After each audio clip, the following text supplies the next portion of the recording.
and another sit down and watch, and probably won't get to enjoy because I'm sure my better half will be very motivated and very intense for the Steelers hosting the Dallas Cowboys. Dallas coming off of that ho-hum win Thursday night rather, and a really just gross, ugly game that was really there for the Giants to win, but Giants really couldn't get out of their own way either. Steelers 2.5, 44. What was the look ahead line on this, John? I can't imagine Dallas was less than like a field goal favorite, were they? Oh no, Dallas favored, because Pittsburgh has really surprised us this year. I mean, go back to the summer too. We didn't know who the Pittsburgh quarterback was going to be.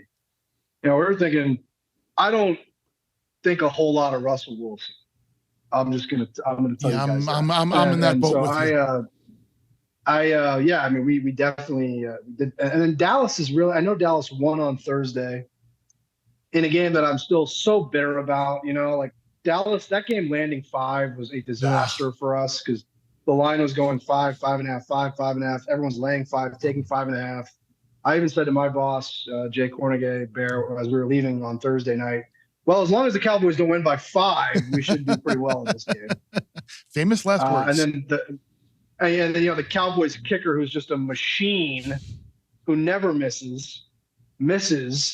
And I'm still so upset. 7 days later, I know the listeners love hearing the book complain. Thoughts and prayers. I'm still so bitter about that game. But what was I saying? Oh yeah, Steelers and Cowboys. Look, sharp money on the Steelers, which surprises me. Because, it's one thing for the Steelers to be favored, which does look strange when you glance at it.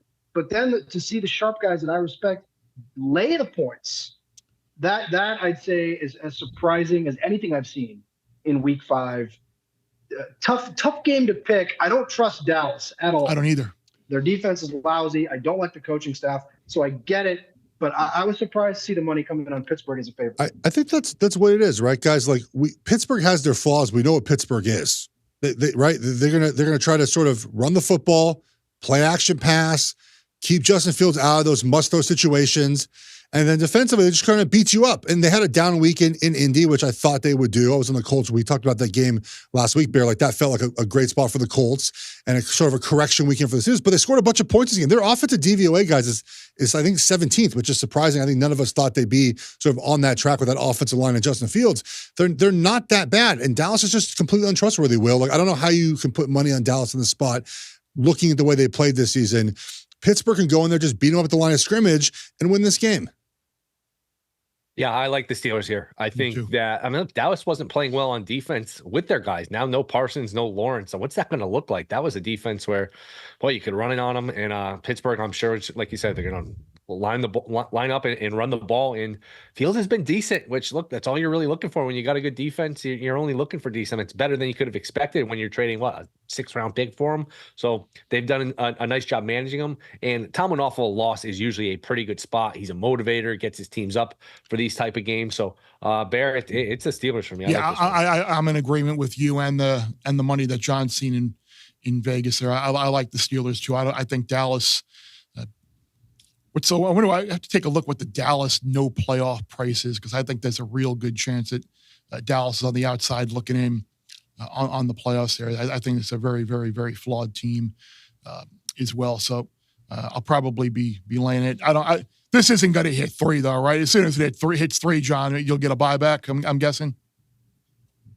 I'd be surprised if it hit 3, but I will say the people that are laying 2.5 are usually on the right side of the betting markets. So I can't say I'd be shocked. And then when you're talking about line movement, you've always got to look at the slot the game is in for the weekend. No game has more money flowing to it in an NFL weekend than the Sunday night game. So as the parlays build throughout the day's Sunday, most of them will go to the Sunday night game if the books end up with a big liability to Pittsburgh, the Sunday night favorite. What you might see is books going to 3 after they grade those 4:25 Eastern, 1:25 Pacific games. That would not shock me. That happens sometimes. We grade the afternoon slate and we go, oh my gosh, we are buried on this favorite on Sunday Night Football. Let's move it up. Cowboys. I'm curious, John. I'm not saying this is the case in this game, but how do you know or get a sense if somebody's setting you up? Like, hey, I'm going to bet Pittsburgh. I'm going to bet Pittsburgh, and then I'm hoping to get a 3, and then I'll come over the top here with Dallas, because people do that, right? Oh, they definitely do that. We'll talk about that a little bit when we talk about the Monday night game, because I've seen a little bit of that in the Monday night football game. Yeah, it depends. You just have to know your customers. The best answer I can give. Yeah. We know which accounts we have that do what you're talking about, and you got to be able to sort of read the market, see what the other books around the state, around the country have, offshore have. We know the books, or the customers that do exactly what you're talking about. Famous last words, the customers that are betting the Steelers this week are not that kind of player. I can't say that. I mean, look, we know week to week things change, but the guys that I've seen on Pittsburgh this week are usually just playing the side they like. Cowboys 110, but by the way, both sides make or miss play us. So coin flip, and so you decide 110 either way. Bear Bets full episodes drop twice a week right here on the Bear Bets YouTube channel. Remember to subscribe to stay ahead of the odds, and let's celebrate all of our wins together.